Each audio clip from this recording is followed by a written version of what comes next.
Hello, Shashikala किचनमध्ये आपलं स्वागत आहे। आज मी ना मटकीची भाजी करते। हे बघा, मटकी भिजवून मी चांगले मोड काढलेले आहेत, एकदम मस्त असे मोठे मोठे मोड आलेले आहेत। तर आपण आता कांदा टोमॅटोमध्ये भाजी करूया। मी ते पॅन ठेवलंय, एकदम साधी सोपी भाजी आणि चविष्ट भाजी। तेल जरा जरा व्यवस्थित घालायचं, कारण कांदा आपला जास्त आहे। म्हणजे 2 पळ्या चांगला तेल घालायचं। इथला ती तेलावर भाजी छान होते, हिला काय पाणी नाही वापरायचं। हे 2 पळे मी तेल टाकलेले। तिला बघा, कांदे दोन कांदे घेतलेत मोठे, एक मोठा टोमॅटो, कोथिंबीर आणि आपला मालवणी मसाला। ह्याच्या पलीकडे काहीच नाही। आणि जरासं आपल्याला अगदी ओलसर, जराशी एकदम सडसडीत होऊ नये म्हणून मी जरासं 1 चमचा छोटासा वाटण टाकणार आहे।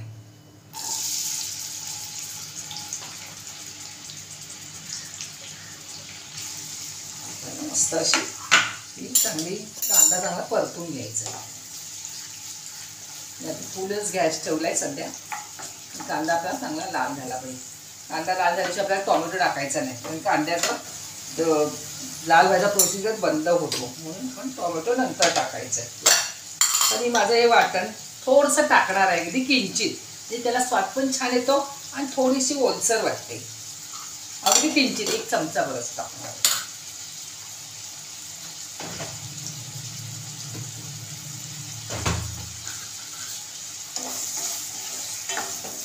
चांगलं असं परतून घ्यायचं। परतून म्हणजे चांगलं असं त्याला लाल झाला पाहिजे, असा कांदा भाजीत असा दिसला नाही पाहिजे। त्याला चांगलं परतून घेते। नंतर आपल्याला टोमॅटो आलं लसूण पेस्ट टाकायची। कांदा आपला चांगला लाल झालेला आहे। मला एवढा जास्त कांदा होता ना, 2-3 मिनटं लागली। थोडीशी आलं लसूण पेस्ट आणि आता एक टोमॅटो चांगली तेलात परतून घ्यायची।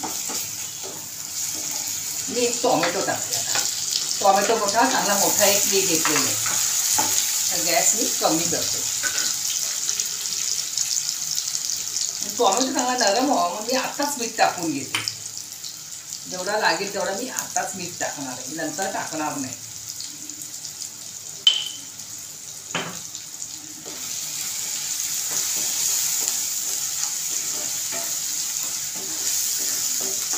चांगली आता म्हणजे झाकण ठेवून मी थोडीशी कोथिंबीर आणि थोडीशी 2 मिनटं मी याच्यावर झाकण ठेवते। त्याला थोडंसं मऊ करून घेते, नंतर मी मसाला करते। थोडंसं गॅस मीडियम ठेवलेला आहे। ठेवला आता मी झाकण काढते, म्हणजे कांदा टोमॅटो नरम झालेला आहे आपला एकदम। आता ना मी थोडंसं, मला 1 चमच असं वाटण टाकते, थोडंसं, अगदी जरासं ग्रेव्ही, म्हणजे ग्रेव्ही नाही, पाणी तर घालणारच नाही, पण अशी जराशी ओलसर व्हावी म्हणून थोडंसं मी घालते आणि छान पण लागते। एकदम मस्त असं फिरवून घ्यायचं। आपल्याला मसाले घालायचे, हळद अर्धा चमचा, मी हा माझा मालवणी मसाला, दुसरा काहीच मसाला घालणार नाही मी। आपल्याला भाजी जरा ही तिखटच लागते, कारण काय मटकी आहे ना। मस्त चांगला मसाला मिक्स करून घेतलेला आहे, छानपैकी असं झालेलं आहे मसाला आपला, बघू शकता असा मस्त असा। तर ह्याच्यावर मटकी टाकते आणि मोड आलेली मटकी ना पटकन शिजते, अगदी 3-4 मिनिटातच। तिला खूप अशी कडकडीत करायची गरजच नाही। चांगले भरपूर मोड आले, भाजी छान होते। त्याने स्वच्छ धुवून घेतली होती।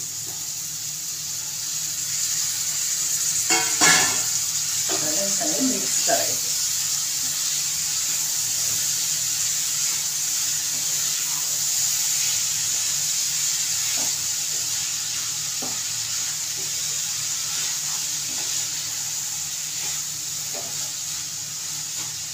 मटकीला जरा तिखटपणाच पाहिजे, तरच छान लागते, नाही तर ना तिला असा वेगळाच असं हे होतं। चांगलं तिला तेलात चांगली अशी परतायची, नंतर झाकण ठेवायचं।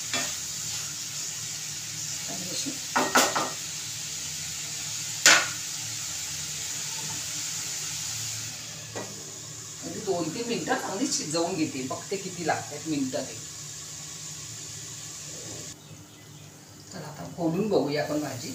तशी 2-3 वेळा मी खोलून बघितलेली आणि तिला हलवलेली।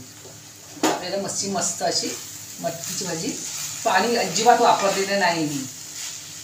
मस्त अशी भाजी आपली झालेली आहे, ही मस्त सडसडीत झालेली आहे. वरून आपल्याला फक्त कोथिंबीर टाकायची, भरपूर सारी कोथिंबीर टाकायची. तर कोथिंबीर स्वस्त आहे तोपर्यंत टाकून घ्यायची.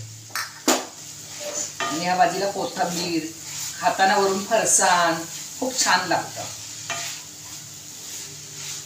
ही भाजी माझी तयार झालेली आहे. मस्त अशी लाती शिजवायची ना, मग ती चिकट होणार. अशी एकदम अशी सडसडीत पाहिजे, चिकट नको आहे. चपाती भाकरी वगैरे खायलाही मस्त, किंवा डाळ भाताबरोबर खायलाही भाजी खूप छान लागते. चला, कशी वाटली माझी मटकीची भाजी मला कमेंट करून सांगा. चॅनलला नवीन असेल तर सबस्क्राईब करा, शेअर करा, बेल आयकॉनला क्लिक करा. आणि मी आता गॅस बंद करते. चला, बाय बाय.